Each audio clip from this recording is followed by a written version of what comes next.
ഞാൻ മരിക്കുമ്പോഴേ ചരമക്കോളത്തിൽ എന്തോ എഴുതുന്നത് മാധവന്റെ മകള് മുകേഷിന്റെ സഹോദരി അല്ലാതെ ഞാൻ എന്താണെന്നൊന്നും ഒരില്ലല്ലോ, ഒരു അഡ്രസ് ഇല്ലല്ലോ. എല്ലാവരും ഇത്രയും കാലം അവിടെ ഇവിടെ തന്നെ ഉണ്ട്. ഞാൻ നിന്ന സ്ഥലങ്ങളിലെല്ലാം ഞാൻ ഏറ്റവും ടോപ്പായിട്ട് തന്നെ നിന്നിരുന്നു. കന്യാദാനം എന്ന് പറഞ്ഞാൽ ഞങ്ങളുടെ സീരിയല് 1500 കഴിഞ്ഞു. എല്ലാ മനുഷ്യരിലും ഉണ്ട് ഒരു PP അജീഷ്. അത്ഭുതപ്പെടുത്തിയ രംഗങ്ങള് പൊന്മാനിൽ സംഭവിച്ചിട്ടുണ്ടോ? നമുക്ക് കാല് ചവിട്ടാൻ പറ്റത്തില്ല, അത്രയ്ക്കും ചെളി എന്ന് വെച്ചാൽ ചവിട്ടിയ വെള്ളവാ. സിനിമ കണ്ടപ്പോ ആ സ്ഥലവും കൂടെ ഞാൻ ഓർത്തപ്പോ ഈ 2 പിള്ളേര് ആ ചെളിയിൽ 10 ദിവസത്തോളം രാത്രിയിലാണ്. ആ ഒരു രാത്രിയിൽ മാത്രമേ അജീഷിനെ ഇവർ കണ്ടിട്ടുള്ളൂ എന്നുള്ളതാണ്. അജീഷ് കൂടെ അങ്ങ് വിരകു വന്നതാണ്, ഓവർ വിരകുണ്ടല്ലോ. ഒരു വീട്ടിൽ ചെന്ന് കഴിഞ്ഞാൽ അവൻ ആദ്യം ചോദിക്കുന്ന അടുക്കളയാണ്. കൊല്ലം എന്ന് പറയുമ്പോ തന്നെ ആളുകൾ പറയുന്ന ഒന്നാണ് അവിടെ സ്ത്രീധനം. നമ്മൾ കണ്ടിട്ടുണ്ട്, അവര് ആ ബുദ്ധിമുട്ടുകളൊക്കെ നമ്മുടെയും പറഞ്ഞിട്ടുണ്ട്. അത് കിട്ടും ഇത് കിട്ടും എന്നുള്ളൊരു കാൽക്കുലേഷനിലാണ് കല്യാണം ഓക്കെ ആക്കുന്നത്. ചേട്ടൻ ഒരൊറ്റ അഭിപ്രായം പറഞ്ഞോളൂ, ഇനി അഭിനയിക്കാൻ പോയില്ലെങ്കിൽ കേട്ടോ. മുകേഷ് ചേട്ടനൊക്കെ കിട്ടിയത് അമ്മയുടെ കോമഡി സെൻസ് ആണെന്ന് തോന്നുന്നു. അച്ഛൻ ഭയങ്കര സീരിയസ് ആയിട്ടുള്ള ആളാണ്. മുകേഷ് ചേട്ടൻ കടന്നു വന്നൊരു പ്രതിസന്ധികളുണ്ട്. ഇപ്പോഴല്ലല്ലോ, എന്നു മുതലേ ഉണ്ട് ഇതൊക്കെ. പ്രതിസന്ധികളൊക്കെ എന്നു മുതലേ ഉണ്ടെന്നറിയോ. പുള്ളിക്ക് ഏറ്റവും വിഷമം എന്ന് വെച്ചാൽ അമ്മയ്ക്ക് എന്തെങ്കിലും അമ്മയ്ക്ക് വിഷമമാകും എന്നുള്ളതാണ്. നമ്മുടെ ഫാമിലി ഫുൾ സപ്പോർട്ടല്ലേ. ഇപ്പൊ ആർക്കും തോന്നാലും എല്ലാ ഫാമിലിയിലും അങ്ങനെ.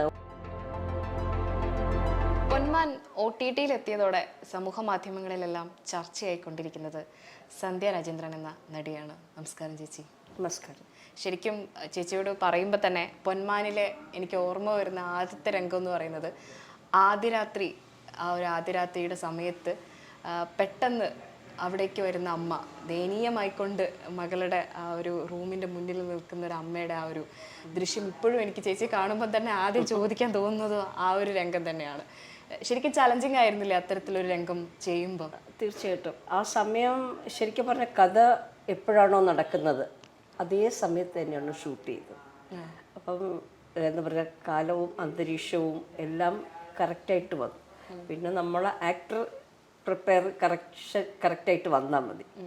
പിന്നെ അതിന് മുന്നേ മറ്റു ഭാഗങ്ങളൊക്കെ എടുത്തത് കൊണ്ട് തന്നെ നമുക്ക് സ്വാഭാവികമായിട്ടും ആ കഥാമർമ്മം എന്താണ് ആ വികാരം എന്നുള്ളത് അറിയാമായിരുന്നു. പിന്നെ ഡയറക്ടർ ഒരു വിട്ടുവീഴ്ച ഇല്ലാത്ത ആളാണ്.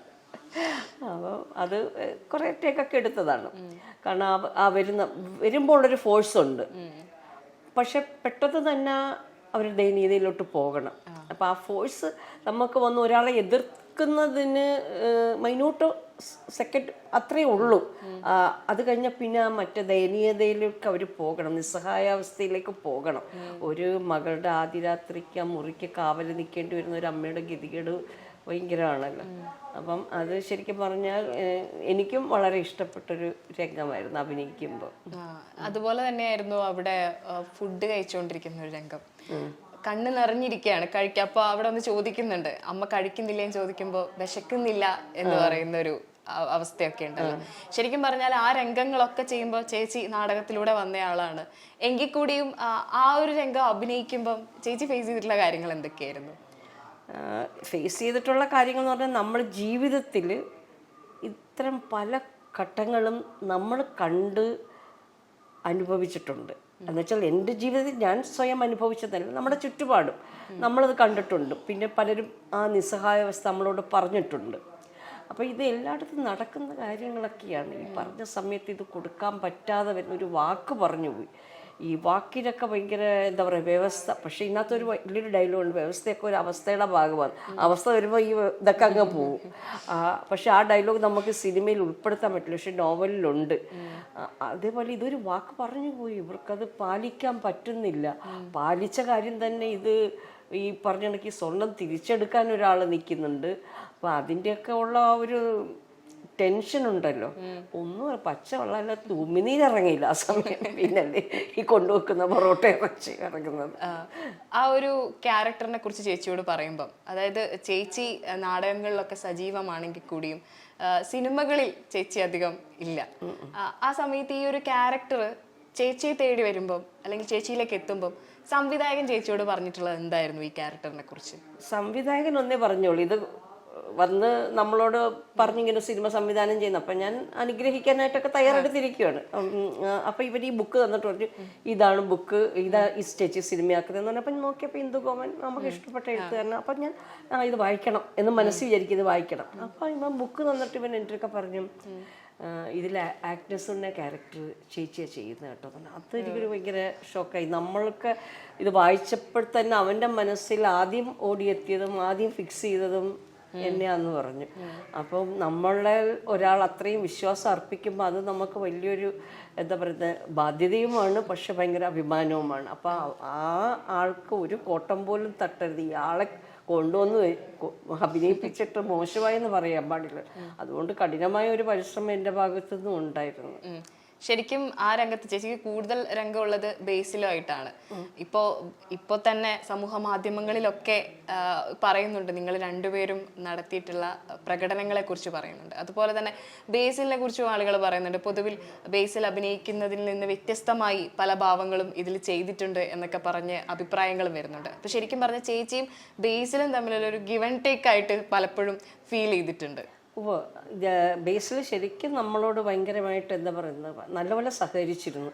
എനിക്ക് ആദ്യം ഈ ഫസ്റ്റ് ഡേ തന്നെ ബേസിലായിട്ടുള്ള അഭിനയിക്കാൻ, കാരണം ഈ പിരിവ് കിട്ടിയിട്ട് ഇത്രയും ഉള്ളെന്ന് പറഞ്ഞ് കൊണ്ടു കൊടുക്കുന്നതാണ് ഞാൻ ആദ്യം എടുക്കുന്നത് എൻ്റെ സീൻ. അപ്പം എന്ന് വെച്ചാൽ അതിൻ്റെ ഏറ്റവും മർമ്മപ്രധാനമായ ഒരു ഘട്ടത്തിൽ എത്തിയിട്ടാണ് ഈ ഫസ്റ്റ് സീൻ തന്നെ എടുക്കുന്നത്. അന്നേരം എനിക്ക് അതിൻ്റെതായ ഒരു ടെൻഷനുണ്ട്. പിന്നെ കുറേ ഗ്യാപ്പിന് ശേഷം അഭിനയിക്കുന്നു എന്നുള്ളൊരു ടെൻഷനുണ്ട്. അപ്പോഴൊക്കെ ബേസിൽ പറഞ്ഞു, ചേച്ചി ടെൻഷൻ അടിക്കണ്ട, കൂളായിട്ട്. അപ്പോൾ 2-3 ടേക്കൊക്കെ എടുത്തപ്പോൾ നമുക്ക് ബുദ്ധിമുട്ട്, ഇത്രയും തിരക്കുള്ള ഒരാളെ കൊണ്ടുവന്നിട്ട് നമ്മൾ മൂലം ഡിലേ ആവുക, അതും രാത്രിയിലാണ് ഈ ഷൂട്ടിങ്. അപ്പോൾ എനിക്ക് അതിൻ്റെതായ ഒരു ടെൻഷൻ ഉള്ളിലുണ്ടായി. അന്നേരം ഭയങ്കര കോപ്പറേറ്റീവ് ആയിരുന്നു. അവൻ്റെയൊക്കെ പറഞ്ഞു, ചേച്ചി ടെൻഷനൊന്നും അടിക്കണ്ട, ചേച്ചി കൂളായിട്ട് പറഞ്ഞാൽ മതി കേട്ടോ, കൂളായിട്ട് പറഞ്ഞു എന്ന് പറഞ്ഞു. പിന്നെ ആ പയ്യൻ ആ ക്യാരക്ടറിനോട് അപ്രോച്ച് ചെയ്യുന്ന ഒരു രീതി ഉണ്ടല്ലോ, അത് ഭയങ്കര സിൻസിയറിറ്റി ആയിട്ട് ഭയങ്കര സിൻസിയറായിരുന്നു. അവൻ ആ ഒരു ടേക്കിന് ആ ബൈക്ക് ഉരുട്ടിക്കൊണ്ട് വന്ന കടൽ മണലാണ്, ആ മണലിൽ കൂടെ ഉരുട്ടിക്കൊണ്ട് പോവുക എന്ന് പറഞ്ഞാൽ നിസ്സാരമായ കാര്യമല്ല. അതൊരു 8-10 അപ്പോഴത്തേക്ക് ലൈറ്റ് പോകും. കാരണം ഏർലി മോർണിംഗിലാണ് ഷൂട്ട് ചെയ്യുന്നത്. അപ്പോൾ നമ്മൾ ഈവനിങ്ങിലാണ് അത് ഷൂട്ട് ചെയ്തത്. അപ്പോൾ ലൈറ്റ് പോകും, അന്നേരം നിർത്തും, പിറ്റേത് വീണ്ടും. അത് ഒരു മടിയുമില്ലാതെ അതൊക്കെ ചെയ്യുന്ന നമ്മൾ കാണുമ്പം ഈ പുതിയ തലമുറയ്ക്ക് അവർ ശരിക്കും പറഞ്ഞാൽ സാക്രിഫൈസ് ചെയ്തുണ്ട് അതിന് വേണ്ടി, അവരെ ക്യാരക്ടറിന് വേണ്ടി. പക്ഷേ ഇത് വായിച്ചപ്പോൾ തന്നെ ഈ അജീഷ് എന്ന് പറഞ്ഞ നമ്മുടെ മനസ്സിലൊക്കെ കൊണ്ടുകയറിയ ഒരു കഥാപാത്രമാണ്. എല്ലാ മനുഷ്യരിലും ഉണ്ട് ഒരു പി അജീഷ്, എല്ലാ മനുഷ്യരിലും ഉണ്ട്. പൊരുതാനുള്ള ഒരെണ്ണം കിടപ്പുണ്ട്. അപ്പോൾ പൊരുതി നിന്ന് അത് നേടാൻ പറ്റുമെന്ന വലിയൊരു സന്ദേശം അതിനകത്തുണ്ട്. ശരിക്കും ബേസിലിനെ കുറിച്ച് അങ്ങനെയാണ് എല്ലാവരും പറയുന്നത്. കാരണം പൊരുതി വന്നൊരാള് അല്ലാതെ ഒരു നമ്മളൊക്കെ പറയും ഒരു സിനിമ നടൻ അല്ല ഒരു നായകൻ എന്ന് പറയുമ്പോൾ ഉള്ള ചില നമ്മളൊരു സങ്കല്പം വെച്ചിട്ടുണ്ട്. അതിനെല്ലാം ഘടകവിരുദ്ധമാണ് ബേസിൽ. പക്ഷെ ബേസിലിനെ കാണുമ്പോൾ നമ്മൾ ആ ക്യാരക്ടറിനെ ഓർക്കത്തുള്ളൂ. അല്ല ബേസിൽ എന്ന് പറഞ്ഞാൽ നടനെ പറ്റി അല്ല വ്യക്തിയെപ്പറ്റി അങ്ങ് മറന്നിട്ട് ആ ക്യാരക്ടറെ മാത്രമേ, ഈ ക്യാരക്ടർ ഇത്രയേ ഉള്ളൂ. ഭയങ്കര തടിമാടനായിട്ടും സുന്ദരനായിട്ടും ഒരാളാണെങ്കിൽ പി അജീഷ് ഒരിക്കലും നമ്മൾ അങ്ങോട്ട് അക്സെപ്റ്റ് ചെയ്യില്ലായിരിക്കും. പക്ഷെ ഇതെല്ലാം ഒത്തു വന്നു. അത് ഭയങ്കര നമുക്ക് പിന്നെ അവരുടെ ഒരു കഠിനമായ പരിശ്രമം അതിന്റെ പിന്നിലുണ്ട് നടനെന്നുള്ള നിലയിൽ കേട്ടോ. ചേച്ചി ഒരുപാട് തലമുറയിലുള്ള ആക്ടേഴ്സിനെ കണ്ടിട്ടുള്ളതാണ്. ചേച്ചിയുടെ ഒരു അഭിനയ കുടുംബം ഒക്കെയാണ്. ഇപ്പോഴത്തെ ചേച്ചിയുടെ കൂടെ അഭിനയിച്ചതൊക്കെ പുതുതലമുറയിലുള്ള ആളുകളാണ്. അവരുടെ ഒരു കോർപ്പറേഷനും അല്ലെങ്കിൽ അവര് ചെയ്യുന്നതൊക്കെ കണ്ടപ്പോൾ ചേച്ചിക്ക് ഫീൽ ചെയ്തിട്ടുള്ളത് എന്തായിരുന്നു? ഒരുപാട് തലമുറകളെ കണ്ടുവന്നത് നമ്മൾ പണ്ടുള്ളവരെന്തൊക്കെയാണെങ്കിലും ജമ്മാണ്, അത് പറയാതിരിക്കാൻ പറ്റില്ല. ഇപ്പോഴുള്ള കുട്ടികൾ ചിലപ്പോൾ അവരുടെ പ്രായത്തിൻ്റെതായിരിക്കും. പക്ഷെ ഈ പ്രായത്തിൽ തന്നെ ഞാൻ പണ്ടുള്ളവരെ കണ്ടിട്ടുണ്ട്. കാരണം എൻ്റെ ഒരു സമയത്തും ഞാൻ കണ്ടിട്ടുണ്ട്, എൻ്റെ കുഞ്ഞിലെയും ഞാൻ കണ്ടിട്ടുണ്ട്. അച്ഛന് നാടകത്തിലൊക്കെ ഉള്ളവർ അഭിനയിക്കുന്നതും അവർ സിനിമ നടൻ തിലകൻ, പിന്നെ കവിയൂർ പൊന്നമ്മ ചേച്ചി, സംവിധായകൻ JC കുറ്റിക്കാട്, ഇതൊക്കെ എൻ്റെ കുഞ്ഞിലേ ഞാൻ കണ്ടിട്ടുള്ളതാണ്.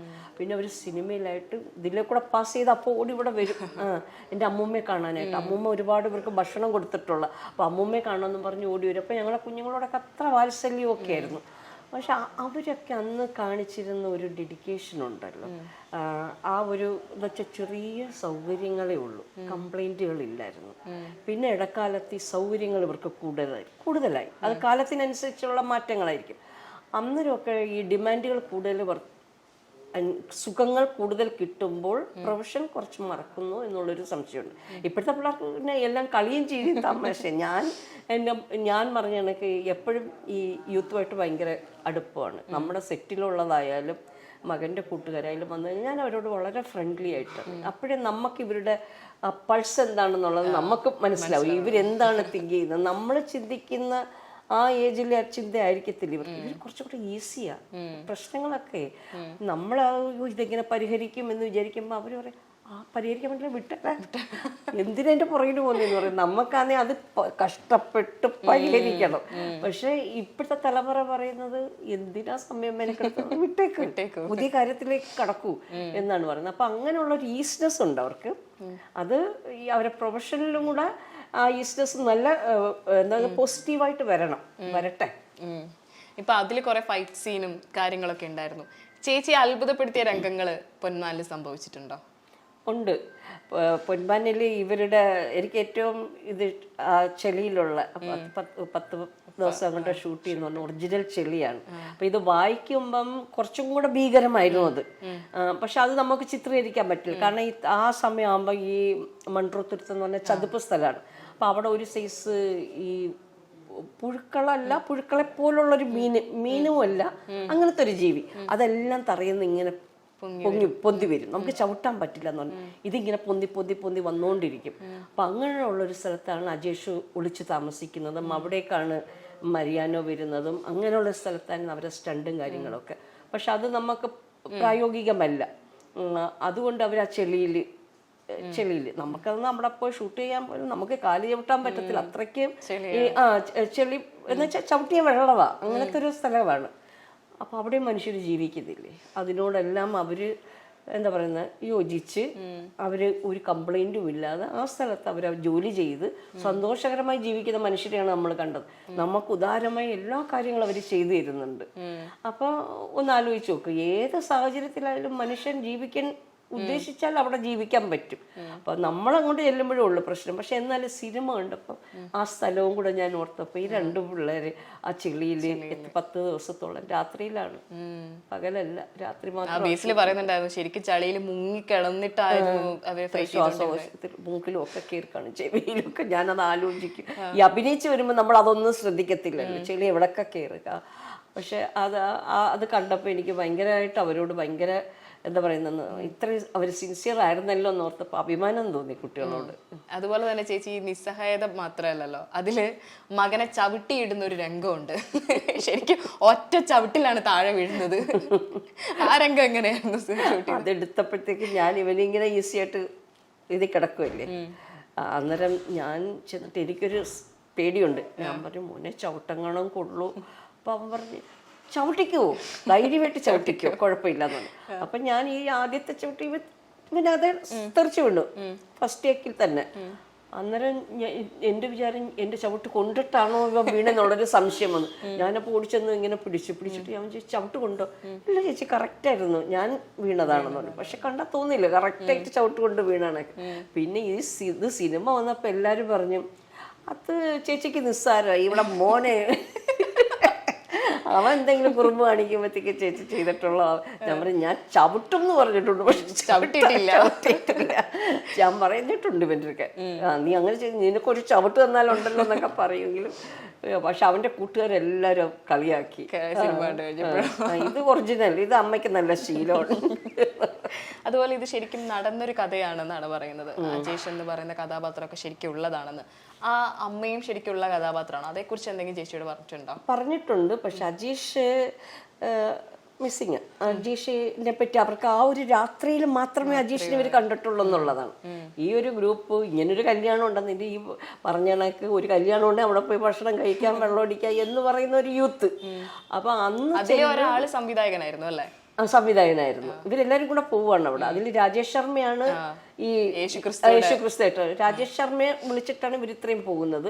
ഈ സ്വർണം അറേഞ്ച് ചെയ്ത് കൊടുത്തതും ഒക്കെ ഈ രാജേഷ് ശർമ്മയുടെ കെയർ ഓഫിലാണ്. അവിടെ വെച്ച് ജസ്റ്റ് ഈ അജേഷ് കൂടെ അങ്ങ് വിരക് വന്നത്, ഓവർ വിരകുണ്ടല്ലോ. ഒരു വീട്ടിൽ ചെന്ന് കഴിഞ്ഞാൽ അവൻ ആദ്യം ചോദിക്കുന്നത് അടുക്കളയാണ്. അപ്പൊ ഈ ചിലരുണ്ട് നമ്മളെ വീട്ടിൽ വന്നാൽ നേരെ അടുക്കളയിൽ വന്നാൽ നമ്മളെ അങ്ങ് കയ്യിലെടുത്ത് വീട്ടിലെ ആളാവുന്ന. അപ്പൊ അങ്ങനെ ഭയങ്കരമായിട്ട് വിരകുന്ന ഒരാളെ. പക്ഷെ ആ രാത്രിയിൽ ഈ പ്രശ്നം ഉണ്ടാകും എന്നറിഞ്ഞപ്പോൾ ഇവര് പറഞ്ഞു നമ്മൾ പുറത്തുനിന്ന് വന്നവരാണ്, ഒന്നാ കടപ്പുറം, നമുക്കായിരിക്കും ആദ്യത്തെ അടി കിട്ടുന്നത്, അതുകൊണ്ട് നമുക്ക് മുങ്ങാന്ന് പറഞ്ഞ് ഇവരവിടെ നിന്ന് മുങ്ങിയത്. പിന്നെ ഈ അജീഷ് എവിടാണെന്നൊന്നും അറിഞ്ഞുകൂടാ. ഈ അമ്മയും ഒക്കെ അന്ന് അവിടെ കണ്ടിരുന്നു എന്നല്ലാതെ അവർക്കും അറിഞ്ഞൂടെ. ഇത് ഈ ഇന്ദുഗോപനോട് കാര്യം പറയുമ്പോൾ പിന്നെ ഇന്ദുഗോപന്റെ ഭാവനയിലാണ് ഈ കൂടുതൽ മറ്റു കാര്യങ്ങളെല്ലാം വന്നത്. ശരിക്കും നിസ്സഹായത പറയുമ്പോൾ ചേച്ചി ഇപ്പൊ പറഞ്ഞല്ലോ ഇതുപോലുള്ള ഒരു അമ്മമാര് ഉണ്ടാവാന്നുള്ളത്. പൊതുവില് കൊല്ലം എന്ന് പറയുമ്പോൾ തന്നെ ആളുകൾ പറയുന്ന ഒന്നാണ്, ഓ അവിടെ സ്ത്രീധനമുണ്ട്, ആ സ്ത്രീധനത്തിന്റെ പ്രശ്നമുണ്ട് എന്നൊക്കെ പറയും. പൊതുവിലൊരു കുറ്റപ്പെടുത്തലുകൾ കേൾക്കേണ്ടി വരുന്നൊരവസ്ഥയുണ്ടാവും.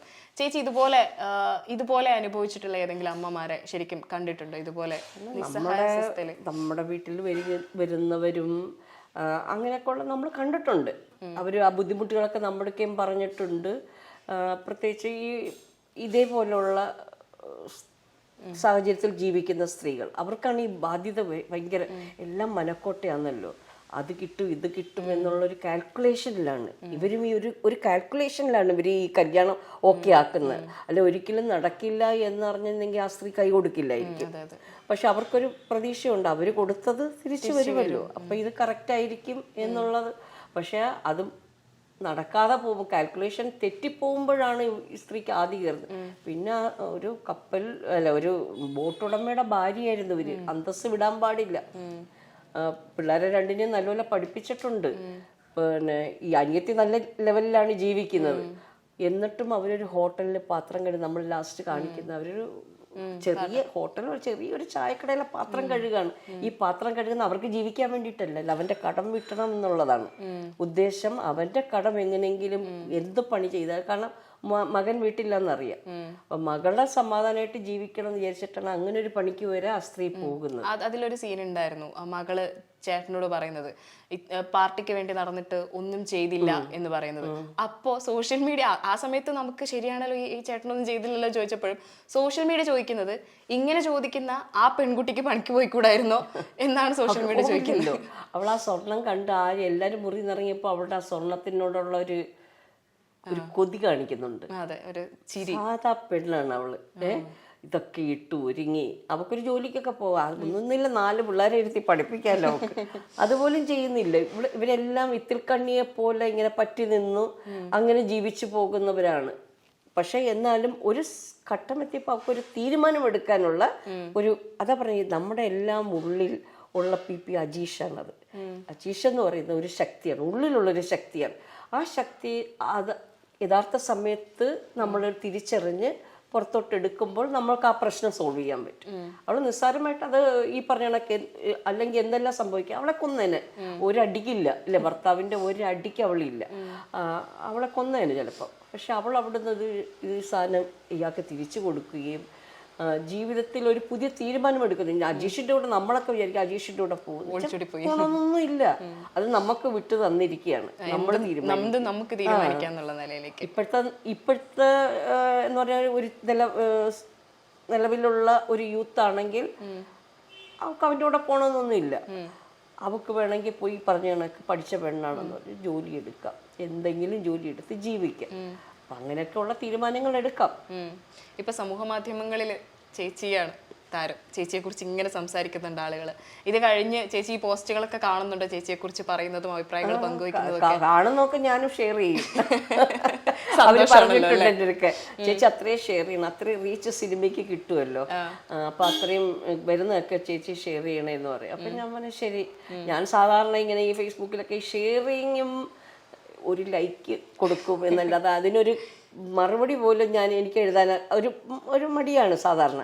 പക്ഷെ ഇതെല്ലാം ഞാൻ, കാരണം ഇതൊരു ടീമല്ലേ, ഒരു ടീമിന്റെ ആ കഷ്ടപ്പാട് നമ്മൾ അറിഞ്ഞതല്ലേ. അപ്പം അവിടെ എന്ന് വെച്ചാൽ ആ പ്രൊഡ്യൂസർ എന്ന് പറഞ്ഞാൽ എന്താ പറയുന്ന ഒരു സൂചിയുടെ ഒരു ദൗർലഭ്യം അതുകൊണ്ട് അവിടെ അതുപോലും ഇല്ല. പക്ക പ്രൊഡ്യൂസറായിരുന്നു.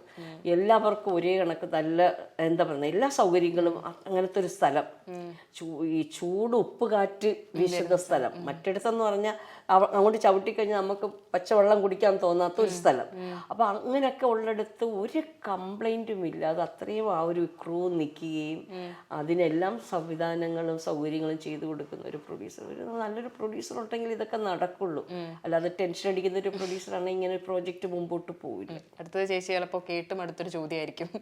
നാടകാചാര്യൻ മാധവന്റെ മകള്, വിജയകുമാരി ചേച്ചിയുടെ മകള്, അതുപോലെ മുകേഷ് MLA നടനും MLA ആയിട്ടുള്ള മുകേഷ് സഹോദരി, അതുപോലെ ഭർത്താവ് നടനാണ്, മകൻ നടനും സംവിധായകനും ഒക്കെയാണ്.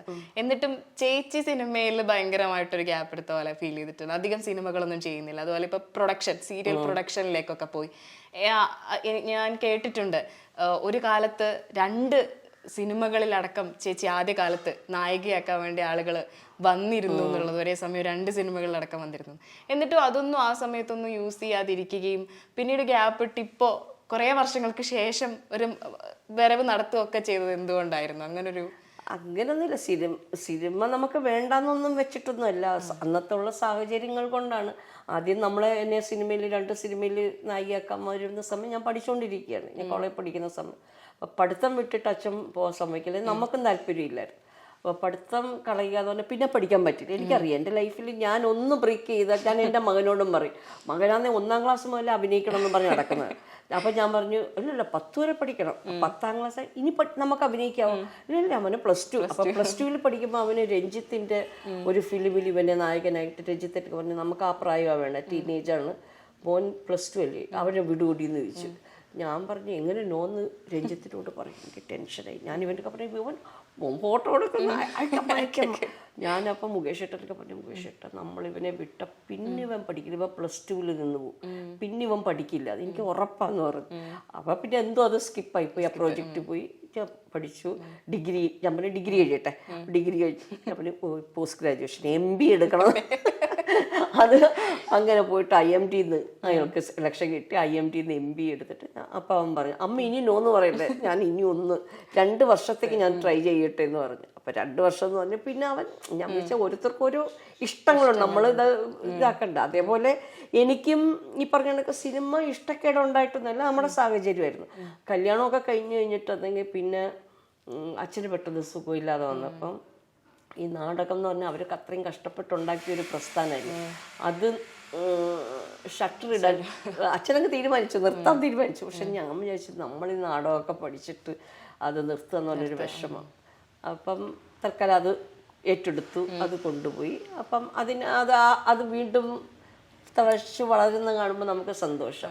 അപ്പം TV-യുടെ വരവ് വന്നു. ടെലിവിഷൻ വന്നപ്പോൾ ടെലിവിഷൻ അതിലോട്ട് കടന്നു. പ്രൊഡക്ഷൻ നമ്മൾ തന്നെ പ്രൊഡ്യൂസ് ചെയ്യുന്നു, ഞാൻ ഡയറക്റ്റ് ചെയ്തു. അപ്പം നമ്മുടെ സ്വന്തം വർക്കിലൊക്കെ ഞാൻ അഭിനയിച്ചു, സീരിയൽസിലും അതൊക്കെ. കാരണം കൂടെ നിൽക്കുക, അപ്പം പിന്നെ അഭിനയിക്കുകയും ചെയ്യാം എന്ന് വിചാരിച്ച് അങ്ങനെ അഭിനയിച്ചു.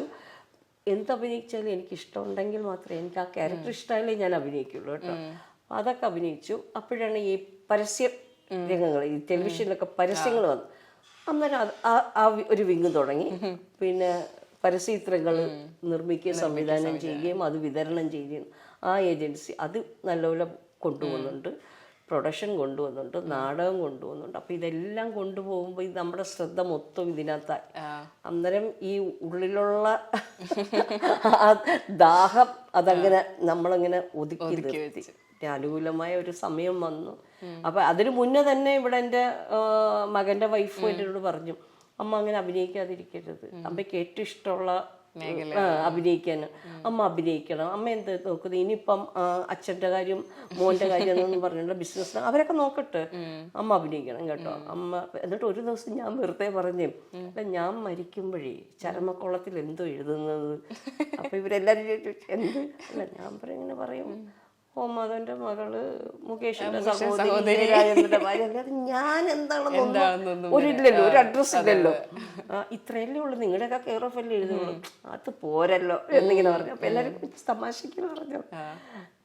അപ്പൊ ഇങ്ങനെ കറക്റ്റ് ഈ പറഞ്ഞ കണക്ക് ഒരു വാതിൽ തുറന്നു.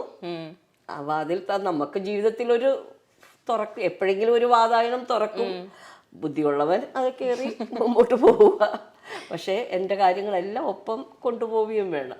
മുകേഷ് സിനിമ കണ്ടിട്ട് എന്തെങ്കിലും അഭിപ്രായം ചേട്ടൻ ഒരൊറ്റ അഭിപ്രായം പറഞ്ഞോളൂ, ഇനി അഭിനയിക്കാൻ പോയില്ലെങ്കിൽ വന്ന കേട്ടോ. പുള്ളിക്ക് ഭയങ്കര ആഗ്രഹം ഞാൻ അഭിനയിക്കണം എന്നുണ്ട്. അത് എല്ലാവർക്കും ഉള്ളിൽ ആഗ്രഹമുണ്ട്. പക്ഷെ നമ്മുടെ ഒരു അമ്മ കണ്ടിരുന്നോ സിനിമ? അമ്മ പകുതി കണ്ടോളായിരുന്നു. അമ്മയ്ക്ക് ഈ ഓവർ എക്സൈറ്റ്മെന്റ് വന്നിട്ട് അമ്മയ്ക്ക് തിയേറ്ററിൽ ഇരിക്കാൻ പറ്റാതെ വന്നു, ഷുഗർ അങ്ങ് ഡൗണായി. അപ്പം ഞാൻ അമ്മയും കൊണ്ടിങ്ങ് പോന്നു. ഇനിയിപ്പം ടി വിയിൽ കാണിച്ചു കൊടുക്കണം. അതാണ് എനിക്കുള്ളൊരു ആഗ്രഹം അല്ലേ. അതുപോലെ തന്നെ ആദ്യ സമയങ്ങളിൽ കേട്ടിട്ടുണ്ട് ഈ എല്ലാ കാര്യങ്ങളും പഠിപ്പിക്കണം എന്നുള്ളത്. പക്ഷെ പാട്ട് മാത്രം പഠിപ്പിക്കുന്നത് മുടങ്ങിപ്പോയി, അത് മുകേഷ് ഏട്ടൻ കാരണമാണ്. കറക്റ്റ് ഒരു കഥ കേട്ടിരുന്നു, അതെന്തായിരുന്നു? അത് പിന്നെ ഇവിടെ MK അർജുനൻ മാമൻ വന്നപ്പം അർജുനൻ മാമനാ പറഞ്ഞ. അപ്പോൾ ഞങ്ങളുടെ ഡാൻസ് പഠിക്കുന്ന തൃശ്ശൂരിൽ നിന്നൊക്കെ ആൾ വരുന്നത് ഡാൻസ് പഠിക്കാനൊക്കെ പഠിപ്പിക്കാനൊക്കെ. അത് പിന്നെ ചെന്നൈയിൽ നിന്ന് വരുന്നു. രാജരത്നം എന്ന് പറഞ്ഞ വലിയൊരു ഫേമസ് മാസ്റ്ററാണ് ഭരതനാട്യത്തിൻ്റെ, അദ്ദേഹം വരുന്നു. പിന്നെ തൃശ്ശൂരിൽ നിന്ന് അദ്ദേഹത്തിൻ്റെ ശിഷ്യൻ വരുന്നു. ഞങ്ങൾ ഡാൻസ് പഠിപ്പിക്കും. അപ്പോൾ എവിടെ കിട്ടുന്നു ദ ബെസ്റ്റ് അവരെ കൊണ്ടുവന്നിട്ടാണ് പഠിപ്പിക്കുന്നത് നമ്മളെ. അന്നേരം അർജുന മാമ വന്നിട്ട് മാധവ പിള്ളേരെ എല്ലാം പഠിപ്പിക്കുന്നുണ്ടല്ലോ, അതുങ്ങളെ പാട്ടെന്താ പഠിപ്പിക്കാത്തത് ചോദിച്ചു. അപ്പം അച്ഛൻ പറഞ്ഞു ഞങ്ങൾക്ക് ചേച്ചി പാട്ട് പഠിക്കണം. ഞങ്ങൾ പഠിക്കണം. അപ്പം അച്ഛനൊരു ഭാഗവതരൊക്കെ അറേഞ്ച് ചെയ്തു. പുള്ളിക്കാരൻ വന്നു ഇതിനൊക്കെ ഫ്രണ്ട് വന്നിട്ട് അച്ഛൻ ഞങ്ങൾക്ക് ഹാർമോണിയം മേടിച്ചു തന്നു. ഹാർമോണിയൊക്കെ പിടിച്ചത് ഞാനും അനിയത്തിയും ദക്ഷിണയും കൊടുത്ത് ഇരുന്ന് പുള്ളി ഇങ്ങനെ ഇത് വേണ്ടി എന്ന് പറഞ്ഞപ്പോഴത്തേക്ക് കൊണ്ട് മുകേഷ് ഏട്ടൻ ഇങ്ങനെ ഇവിടെ ഇങ്ങനെ ജനലുണ്ട്. അന്ന് മുകേഷ് ഏട്ടൻ ജനലിൽ അതിലെ കൂടി ഇങ്ങനെ പാസ് ചെയ്തിട്ട് ഇങ്ങനെ തലയിട്ടിട്ട് സരിക വേഗം അങ്ങ് പോയി. അന്നേരം പുള്ളിക്കാരൻ ഒന്നും നോക്കിയെങ്കിലും അതങ്ങ് വിട്ടു. പിന്നെയും പുള്ളി എന്ന് പറഞ്ഞപ്പോൾ വീണ്ടും അണ്ണൻ തിരിച്ചിങ്ങോട്ട് വന്നിട്ട് റിഗമ അങ്ങനെ ഒരു 4 പ്രാവശ്യം. അവസാനം പുള്ളിക്കാരൻ പിന്നെ ഞങ്ങൾക്ക് എനിക്ക് വേണ്ടിയത്തേക്ക് ചിരി വന്നിട്ട് വയ്യ. ഞങ്ങള് ഈ കോമഡി ഇത് നോക്കും ഞങ്ങളിങ്ങനെ. അപ്പൊ പുള്ളിക്കാരൻ ആ കായ്ക്ക വന്നതോടുകൂടി പുള്ളി ഹാർമോണിയം അടച്ചു. എന്നിട്ട് എണീറ്റിട്ട് ശരി ഞങ്ങൾക്ക് ശരി ഇങ്ങനെ കാണിച്ചിട്ട് പുറത്തോട്ട് ഇറങ്ങി. അപ്പൊ അച്ഛൻ സിറ്റ് ഔട്ട് ഇരിക്കാം. അച്ഛൻ കേറിയതെങ്കിലും ഉള്ളു, തീർന്നു. അതെന്ത് കുട്ടികൾക്ക് വാസനയില്ല ചോദിച്ചില്ല എന്തിനാ അങ്ങനെ ചെയ്തെന്ന്. അച്ഛൻ എന്ന് ചോദിച്ചു. അപ്പൊ പുള്ളി പറഞ്ഞത് കുട്ടികൾക്ക് വാസനയില്ല. അല്ല ചേച്ചി ചോദിച്ചില്ലേ ചേട്ടനോട് എന്തിനാ? പിന്നെ ഞങ്ങളെ ഇപ്പോഴും ചോദിക്കും എന്തിനാണ് അങ്ങനെ. അതിന്റെ ദേഷ്യത്തിലാണോ ചേട്ടൻ ആദ്യമായി സംവിധാനം ചെയ്ത നാടകം കൊളാക്കി? അല്ല, ആദ്യം സംവിധാനം ചെയ്ത നാടകം ഓക്കെ ആയിരുന്നു. അതില് ഓക്കെ ആയില്ല. ആദ്യം സംവിധാനം ചെയ്ത നാടകത്തിൽ പുള്ളിയ നായകൻ പുള്ളി ഡോക്ടർ, ഞാനൊരു ക്ഷയരോഗിയാണ്. അന്നൊക്കെ ഈ ക്ഷയരോഗവും കുഷ്ഠമൊക്കെ ഭയങ്കര രോഗങ്ങളാണ്. അപ്പം ഞാനിങ്ങനെ ആശുപത്രിയിൽ വെക്കുന്നു. എനിക്കൊരു ഭാര്യയുണ്ട്, എൻ്റെ അനിയത്തി എൻ്റെ കൊച്ച. അവരിങ്ങനെ വിശക്കുന്നു എന്ന് പറഞ്ഞു. ഈ ഡോക്ടറാണ് ഫുൾ മൊത്തം ഡോക്ടറാണ് താരം. അപ്പൊ ഡോക്ടർ വരുമ്പോഴത്തേക്ക് ഞാൻ ആദ്യത്തെ രംഗം തന്നെ ഞാൻ ചുമച്ചങ്ങ് മരിക്കും. തീർന്നു. അപ്പൊ ഈ ഭാര്യയും കുഞ്ഞുങ്ങളും ഒക്കെ കരയുമ്പോഴത്തേക്ക് ഡോക്ടർ പിന്നെ ഈ ഭാര്യ അങ്ങ് ഏറ്റെടുക്കും, കല്യാണം കഴിക്കും. എന്നുവെച്ചാ ക്ഷയരോഗം വന്ന പിച്ചക്കാരനെ പോലെ ജീവിക്കുന്ന ഡോക്ടർ ഏറ്റെടുക്കുന്നതാണ് കഥ. അപ്പൊ പിന്നെ മൊത്തം ഡോക്ടർ ഈ ഭാര്യ പറഞ്ഞത് എനിക്ക് എന്റെ ഭർത്താവിനെ മറക്കാൻ പറ്റുന്നില്ല. അപ്പൊ നിനക്കും ക്ഷയം വരില്ലായിരുന്നോ എന്നൊക്കെ പറഞ്ഞ ഡോക്ടർ അങ്ങനെ ബ്രെയിൻ വാഷ് ചെയ്ത് ഡോക്ടർ കിട്ടുന്നതായിട്ട്. നമുക്കൊന്നും മനസ്സിലാവുന്ന നമ്മളെ ശരി. അപ്പൊ നാടക അവതരണം വന്നു. അപ്പോൾ ഫൈനൽ റിഹേഴ്സൽ കാണാനായിട്ട് അപ്പം നമ്മൾ സാരിയൊക്കെ കൊടുത്ത് അടുത്തൊരു വീട്ടിലെ വരാന്തയുണ്ട്, ആ വരാന്തയിലാണ് ഇതെല്ലാം കെട്ടിയിട്ട്. അപ്പോൾ എൻ്റെ കുഞ്ഞമ്മ കാണാൻ വന്നു. കുഞ്ഞമ്മ വന്നിട്ട് പറഞ്ഞു നീ എന്തോടി ആദ്യത്തെ രംഗത്തിലാണ് മരിക്കുന്നത്, അവനല്ലേ ഉള്ളു, നീ എന്തോന്നത്, എന്തിനാ നീ അങ്ങനെ അഭിനയിക്കാൻ പോകുന്നതെന്ന് ചോദിച്ചു. അപ്പോഴെനിക്ക് ചിന്ത വന്ന് ശരിയാണ് 5 വയസ്സൊക്കെ ഉള്ളൂന്ന്. അപ്പം ഞാൻ വിചാരിച്ചു ശരിയാണല്ലോ.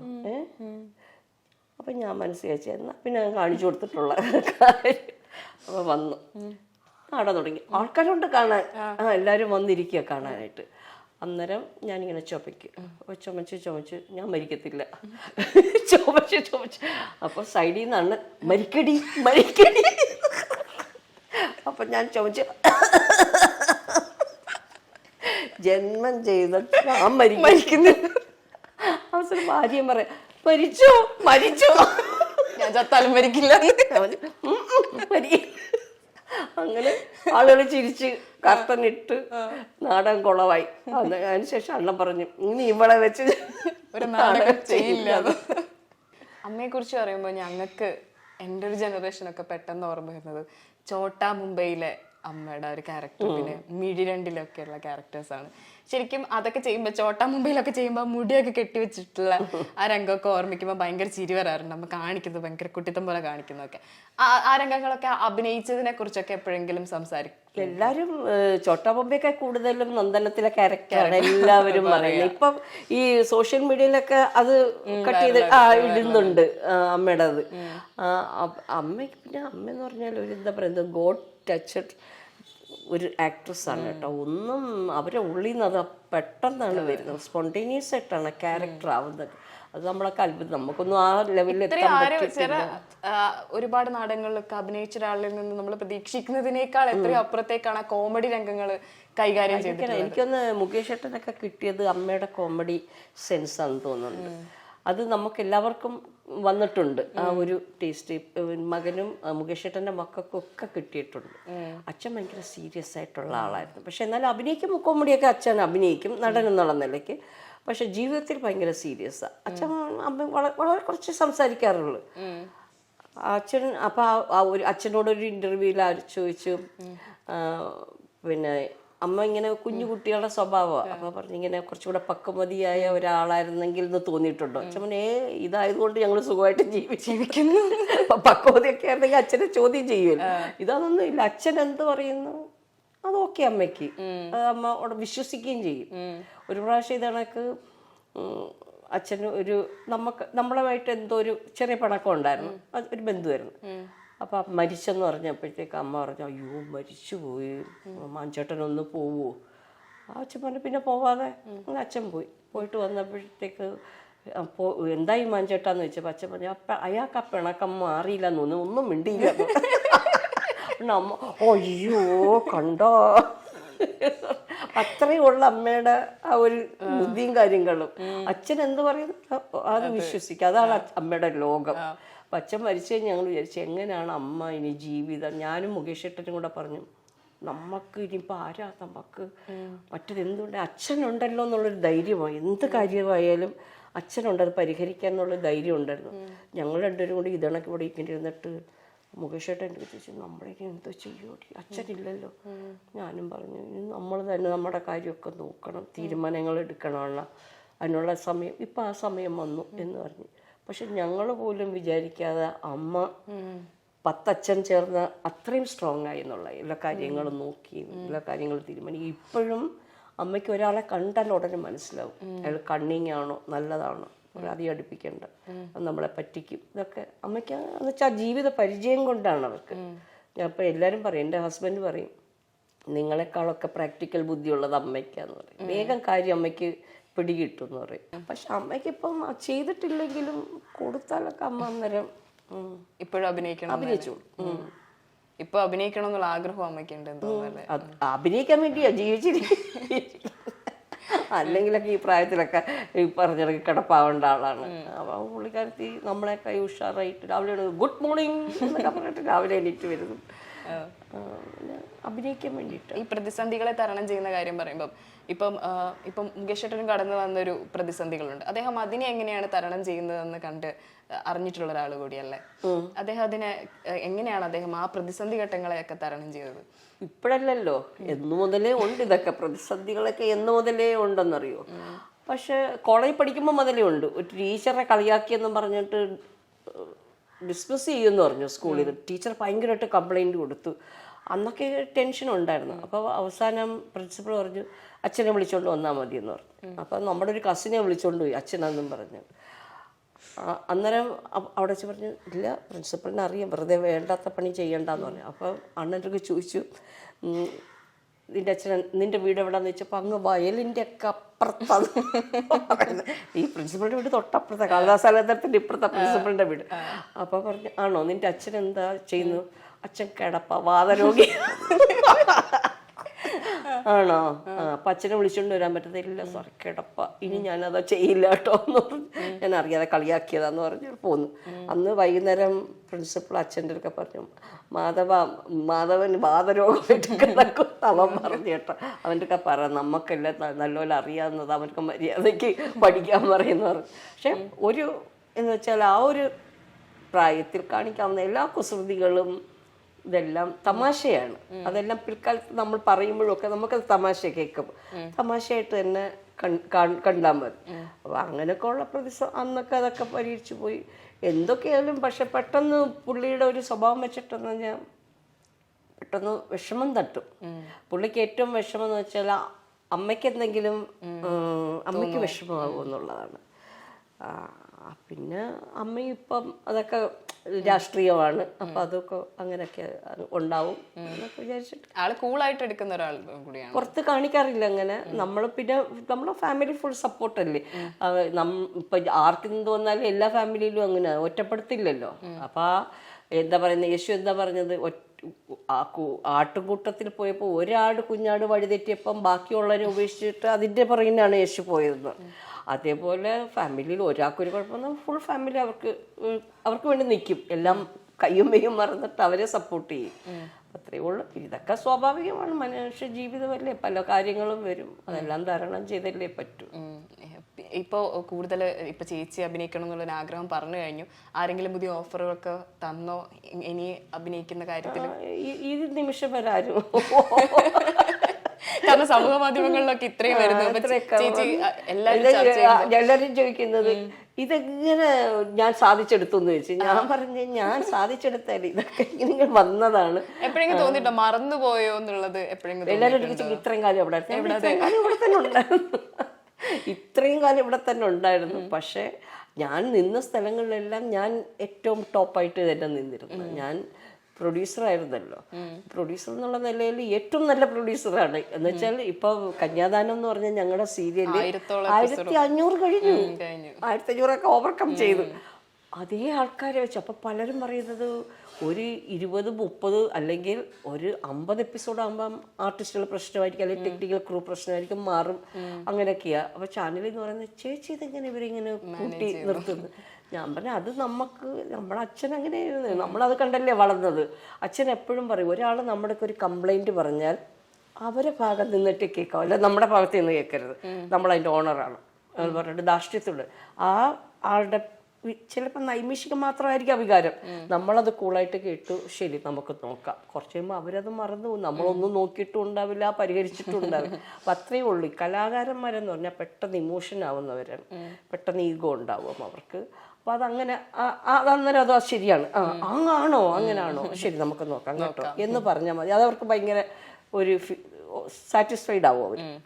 അതേപോലെ എൻ്റെ കൂടെ നിൽക്കുന്നവർ തന്നെയാണ്, വർഷങ്ങളായിട്ട് എത്രയോ വർഷമായി നിൽക്കുന്ന ആൾക്കാരാണ് എൻ്റെ കൂടെ നിൽക്കുന്നവരെല്ലാം. ടെക്നിക്കൽ ക്രൂ എല്ലാം സെയിം ആൾക്കാർ, എല്ലാവരും ഒരുമിച്ച് കൊണ്ടുപോകാൻ പറ്റുന്നുണ്ട്.